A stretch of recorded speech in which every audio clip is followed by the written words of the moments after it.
کابینہ کا اجلاس تھا۔ اے ڈی سی نے پوچھا، سر اجلاس میں چائے سرو کی جائے یا کافی؟ چونک کر سر اٹھایا اور سخت لہجے میں فرمایا، یہ لوگ گھروں سے چائے کافی پی کر نہیں آئیں گے؟ اے ڈی سی گھبرا گیا۔ آپ نے بات جاری رکھی، جس وزیر نے چائے کافی پینی ہو وہ گھر سے پی کر آئے یا پھر واپس گھر جا کر پیے۔ قوم کا پیسہ قوم کے لیے ہے، وزیروں کے لیے نہیں۔ اس حکم کے بعد جب تک وہ برسر اقتدار رہے، کابینہ کے اجلاسوں میں سادے پانی کے سوا کچھ سرو نہ کیا گیا۔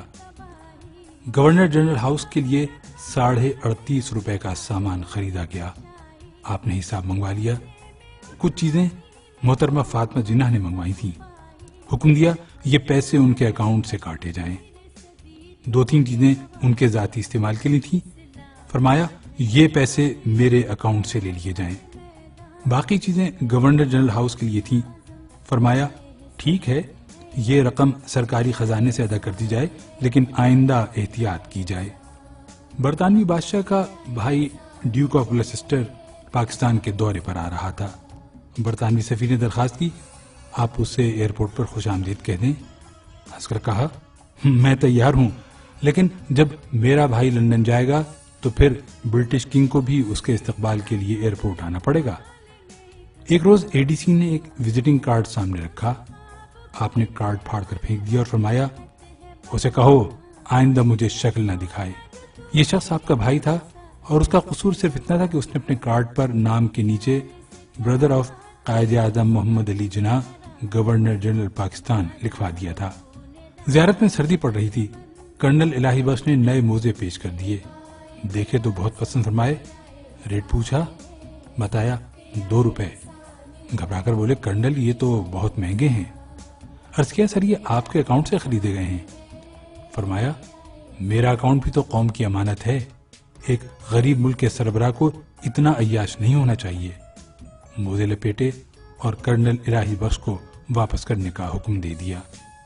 زیارت ہی میں ایک نرس کی خدمت سے متاثر ہوئے اس سے پوچھا، بیٹی میں تمہارے لیے کیا کر سکتا ہوں؟ نرس نے عرض کی، سر میں پنجاب سے ہوں، میرا سارا خاندان پنجاب میں ہے، میں اکیلی کوئٹہ میں نوکری کر رہی ہوں، آپ میری ٹرانسفر پنجاب کرا دیں۔ اداس لہجے میں جواب دیا، سوری بیٹی، یہ محکمہ صحت کا کام ہے، گورنر جنرل کا نہیں۔ اپنے طیارے میں رائٹنگ ٹیبل لگوانے کا آرڈر دے دیا۔ فائل وزارت خزانہ پہنچی تو وزیر خزانہ نے اجازت تو دے دی، لیکن یہ نوٹ لکھ دیا، گورنر جنرل اس قسم کے احکامات سے پہلے وزارت خزانہ سے اجازت کے پابند ہیں۔ آپ کو معلوم ہوا تو وزارت خزانہ سے تحریری معذرت کی اور اپنا حکم منسوخ کر دیا۔ اور رہا پھاٹک والا قصہ تو کون نہیں جانتا۔ گل حسن نے آپ کی گاڑی گزارنے کے لیے ریلوے کا پھاٹک کھلوا دیا۔ آپ کا چہرہ غصے سے سرخ ہو گیا، پھاٹک بند کرانے کا حکم دیا اور فرمایا، اگر میں ہی قانون کی پابندی نہیں کروں گا تو پھر کون کرے گا؟ یہ آج سے 65 برس پہلے کا پاکستان تھا، وہ پاکستان جس کے سربراہ محمد علی جناح تھے۔ لیکن پھر ہم ترقی کرتے کرتے اس پاکستان میں آ گئے جس میں پھاٹک تو ایک طرف رہے، سربراہ مملکت کے آنے سے 1 گھنٹہ پہلے سڑکوں کے تمام سگنل بند کر دیے جاتے ہیں، دونوں طرف ٹریفک روک دی جاتی ہے، اور جب تک شاہی سواری نہیں گزرتی ٹریفک کھلتی ہے اور نہ ہی اشارے، جس میں سربراہ مملکت وزارت خزانہ کی اجازت کے بغیر جلسوں میں 50-50 کروڑ روپے کا اعلان کر دیتے ہیں۔ وزارت خزانہ کے انکار کے باوجود پورے جہاز خرید لیے جاتے ہیں، جس میں صدروں اور وزیر اعظم کے احکامات پر سینکڑوں لوگ بھرتی کیے گئے، اتنے ہی لوگوں کے تبادلے ہوئے، اتنے ہی لوگ نوکریوں سے نکالے گئے اور اتنے لوگوں کو ضابطے اور قانون توڑ کر ترقی دی گئی، جس میں موزے تو رہے ایک طرف، بچوں کے پودڑے تک سرکاری خزانے سے خریدے گئے، جس میں آج ایوان صدر کا 50 کروڑ اور وزیر اعظم ہاؤس کا بجٹ 1 ارب 39 کروڑ روپے ہے، جس میں ایوان اقتدار میں عملاً بھائیوں، بھتیجوں، بھانجوں، بہنوں، بہنوئیوں اور خادم کا راج رہا، جس میں وزیر اعظم ہاؤس سے سیکریٹریوں کو فون کیا جاتا ہے اور کہا جاتا ہے کہ میں صاحب کا بہنوئی بول رہا ہوں، جس میں امریکہ کے نائب وزیر کے استقبال کے لیے پوری حکومت ایئرپورٹ پر کھڑی دکھائی دیتی ہے، اور جس میں چائے اور کافی تو رہی دور، کابینہ کے اجلاس میں پورا لنچ، پورا ڈنر سرو کیا جاتا ہے، اور جس میں ایوان صدر اور وزیر اعظم ہاؤس کے کچن ہر سال کروڑوں روپے دھواں بنا دیتے ہیں۔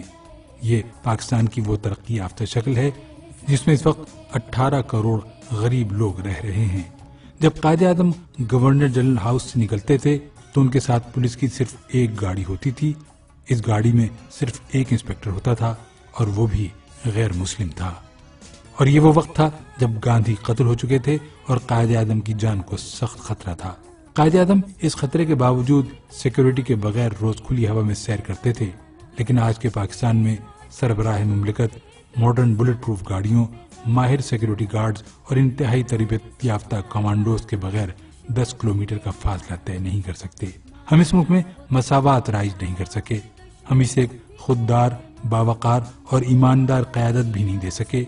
یہ نہ دیں، ہم اسے جدید، ترقی یافتہ اور پرامن ملک نہیں بنا سکے، نہ بنائیں، لیکن ہم اسے واپس 1948 تک تو لے جا سکتے ہیں۔ ہم اسے 65 برس پرانا پاکستان تو بنا سکتے ہیں۔